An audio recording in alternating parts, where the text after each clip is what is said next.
What runs but doesn't walk, often murmurs but doesn't talk, has a bed but doesn't sleep, has a mouth but never eats?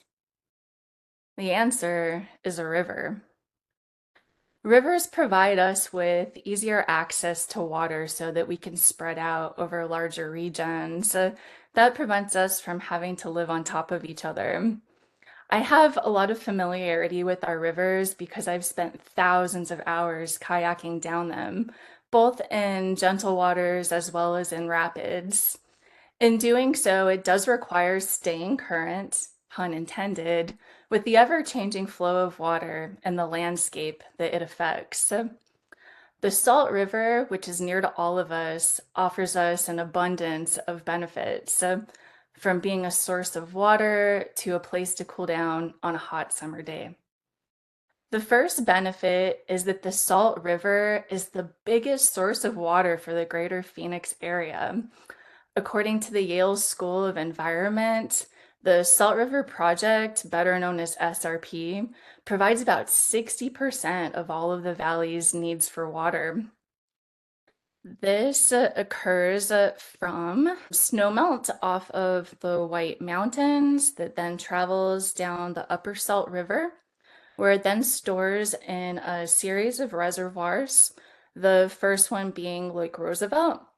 Then it travels down the Middle Salt River, where it then stores in Apache Lake, then Canyon Lake, then Saguaro Lake.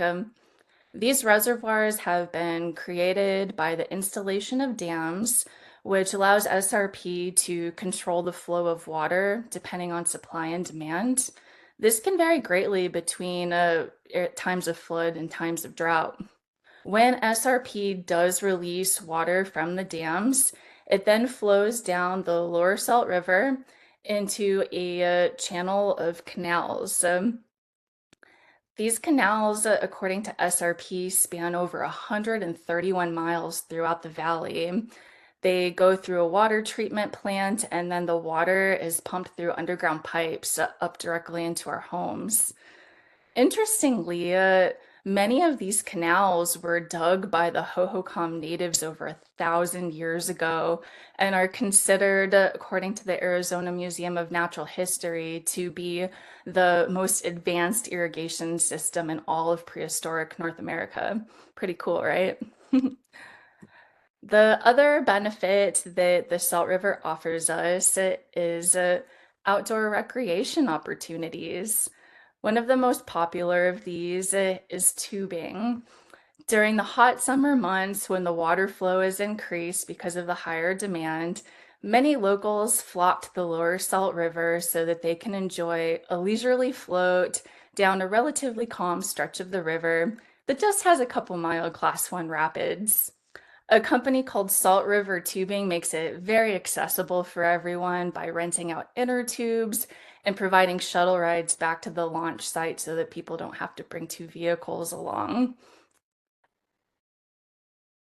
The tubers jump onto the river around water users, and then over a series of like 2 to 4 hours, depending on the flow, get off at Goldfield Ranch. For those of us that are kayakers, there's even more options available with the Salt River. So returning back to the Upper Salt River, that stretch covers 50 miles of rugged terrain with class 2 to 4 rapids, which is very exhilarating to kayak down.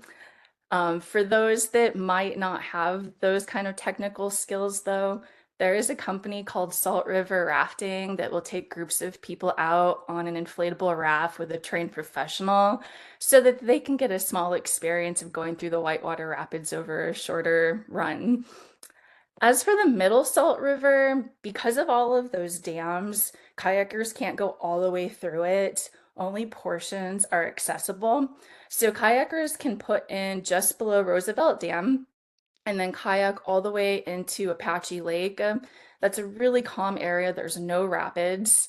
After that, it's inaccessible until Canyon Lake, so you can put in directly there. It's beautiful to kayak. Or you can also put in at Saguaro Lake and experience that reservoir as well. My personal favorite, though, to kayak is the Lower Salt River. It does cover some of the same area as what the tubers go down.